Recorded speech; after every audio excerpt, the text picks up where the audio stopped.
Greetings YouTubers, this is Redis Power back with another special video review, and today we're taking a look at the brand new, just arrived here at my home.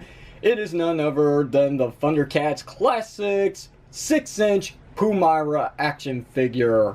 So, let's get down to it because there's not much to really go by with this box, as it is your standard protective case for the actual packaging that's housed within. So what we got here is a nice ThunderCats logo with the name Pumyra right there, letting you know that this is hers. On the side here, we got a nice picture of Pumyra screaming into combat, supposedly.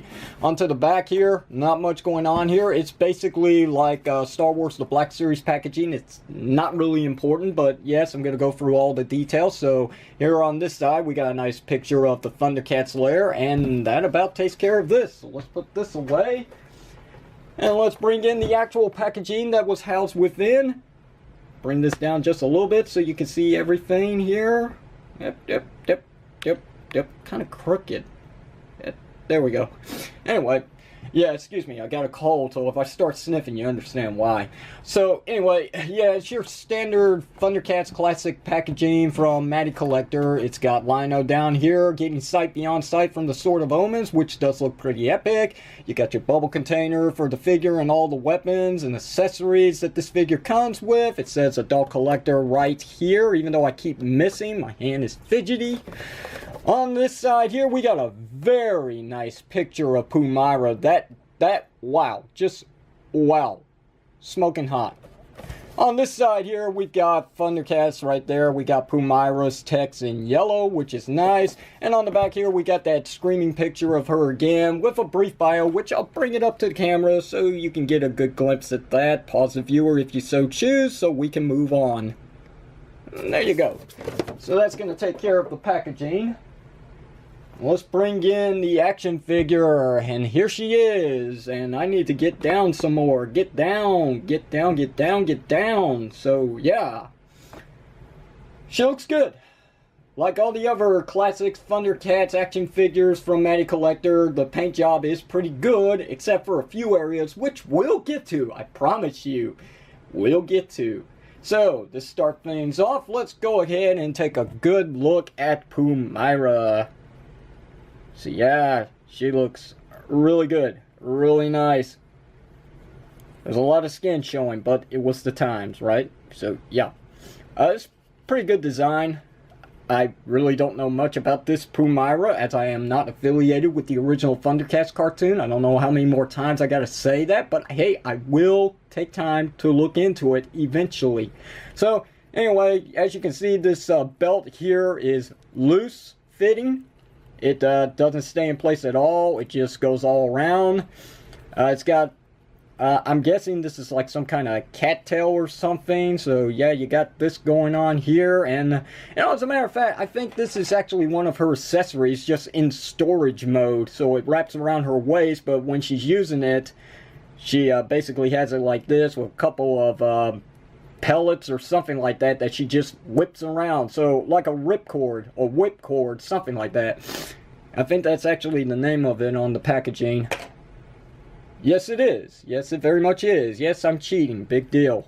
So anyway, this portion here looks questionable, I think. Don't count me at this, but I think this is actually supposed to be attached like this. So this is supposed to be like support to this pouch here, which is just floating on her skirt apparently. I don't understand it. I don't know what's really holding this in place if I'm going by reality's sake, but whatever. It is what it is. It's a toy. I gotta remember that. It's just a toy. It's not meant to be taken seriously. As long as it gives me everything that I want, I really shouldn't have any problems with it. You will notice that here we go. We're getting into the problem with the paint job. It is pretty clean. Some very nice paint work. Some of the ThunderCats figures that I have of this series do not have the best paint job on the faces. For Pumyra, it's really good work. And unfortunately, though, it suffers at the eyes. You can see the pupils are misaligned, and the little twinkle in her eyes that's painted right there on the left side and the right side do not line up perfectly. So yeah, she's got that issue, unfortunately, that I'm very sure a lot of Pumyra figures are going to suffer from. It is a mass distribution problem, unfortunately, and we just got to deal with it, unless you can paint like me and just fix it up yourself. Got to find the proper iris color first and foremost, because I don't want to screw that up. But anyway, enough about that. Here's a good look at the back in case anybody was wondering if I would ever show off the back. Well, there it is, as you can see. So yeah, the figure overall is a really, really good figure. I've got some minor complaints, so let's go ahead and get to it. So I'll let you guys know, hey, there are a few things that could have been better with this figure as being compared to other ThunderCats figures of this line. So let's get to the articulation. She has a ball-jointed head, which totally works. Absolutely. I mean, you get a lot of tilt, both left and right. She does have some good movement to the actual left and right using the swivel to the ball joint. She can look a little up. She looks down just a little bit. The hair is actually a very hard rubber, so unfortunately it's going to hinder some of the movement. Her shoulders are on a ball joint. They do go around. They do go in and out. She does have upper bicep swivel, as you can see. She has a single hinge joint to her elbows, so you're only going to get about 90 degrees pose out of that. She's got wrist rotation, as you can see. She does have a hinge joint to allow inward and outward movement, which is nice, especially for this figure. And she does have a waist swivel, and that is where my problem is. Since this is the Classic series, and since most figures do have a pretty good standard point of articulation, why doesn't she have an ab crunch? Or at least a cut here at the upper portion right next to her breast. Why doesn't she actually have like a swivel cut there, or maybe even a ball joint? I mean, heck, the Legacy Power Ranger figures of the female Rangers have a ball joint at this portion here. It would have been nice to get more flex out of this gal, but hey, I'm just saying. So anyway, back to the articulation on this figure. The legs are ball jointed as well. They do have quite the kick, as you can see. Going back about that much. The skirt piece is actually a very soft vinyl material, something that I wish the Legacy female Power Ranger figures had. It would be nice. Bandai of America, take notes if you will, please. She does have a thigh cut to allow good rotation at the upper portion of the leg. Single hinge knee joints, as you can see. No boot cut, but she does have a hinge joint for up and down movement at the feet, and she does have a beautiful ankle rocker pivot that I'm not complaining about. So this figure is pretty loaded in articulation. Probably one of the most posable female figures we've gotten out of Mattel Collector in ages, so it's a good standard amount of articulation. I do wish that this line would actually move forward to double jointed elbows and double jointed knees, because it's not just the female figures, it's also the male figures, unfortunately. But hey, Mattel Collector's all said and done. This line is basically, as far as I know, it's not going to be continuing anytime soon by Super 7, so we're just going to have to play the waiting game.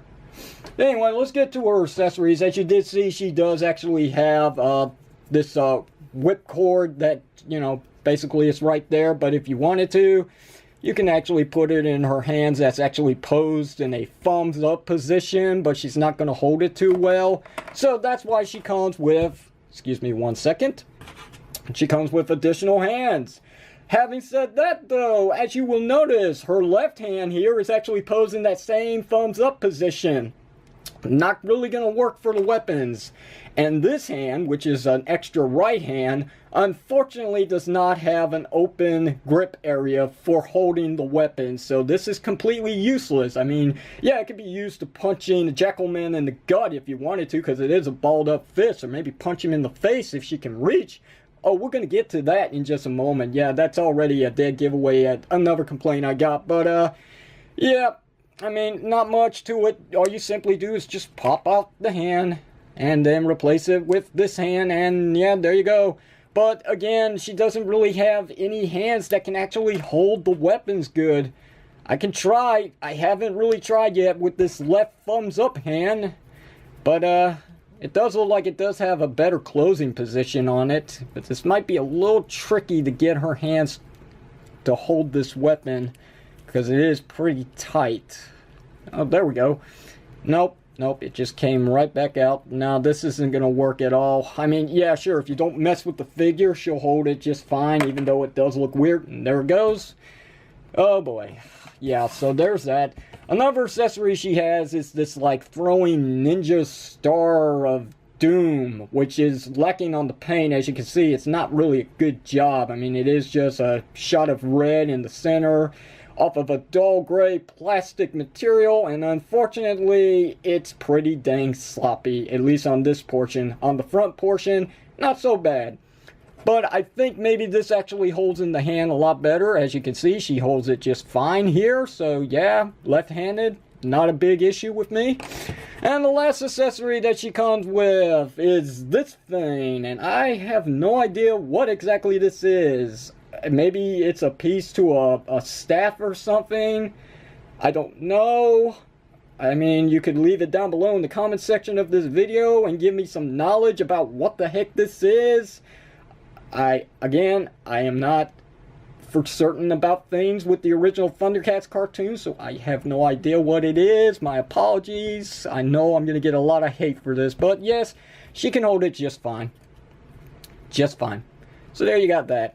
And that's basically it for the action figure. There's not much else to really say about her, so why don't we go ahead and do some size comparisons. Uh-oh. Yes, oh boy. So here's Classic's Lion-O. And let's bring in, just because, here's Jackalman, which was the last video review from the Classic ThunderCats line, unless you count the San Diego Comic-Con 2016 Wily Kid and Wily Cat, which I do have here. So I'll go ahead and bring them in just for the heck of it. So here's Wily Cat. He's getting ready to fall off of his hover surfboard of whatever, Justice, I guess. And then here's Wily Kid on hers. And there they are. And as you can see, Pumyra is taller than Lion-O. Is that accurate? Is that how it was in the cartoon? Heck, she's actually taller than Jackalman. I don't know. I do not know, okay? So even though I do have a complaint here, maybe it's just from my perspective, because I do not know anything about this character from the original cartoon, okay? Yeah, I don't know where I'm going with this, so I might as well just stop the video because I got another ThunderCats action figure to review out of the Classic series that came with Pumyra as part of this subscription plan, and it is Mumra, obviously. If you've already seen some videos on YouTube happening right now, then you already know that. If not, well, spoiler alert, I'm sorry about that, but hey, you're going to find out in the next video anyway. So, questions, comments, you know what to do. Hit it down below in the comment section of the video, and I'll answer you when I got time. If you liked today's video review, and if you wouldn't mind, hit the thumbs up button. I really don't want to say that, but hey, YouTube is forcing me to do that now. So I'm just going to have to put up with it, unfortunately. So if you haven't already, if you want to see more video reviews just like the one you're seeing here today, not concise videos, but if you want to see those as well, hit the subscribe button so you don't miss out on any videos that pop up from yours truly. This is the one and only Red is Power signing off. Thanks very much for watching this, and I will see you whenever you see me.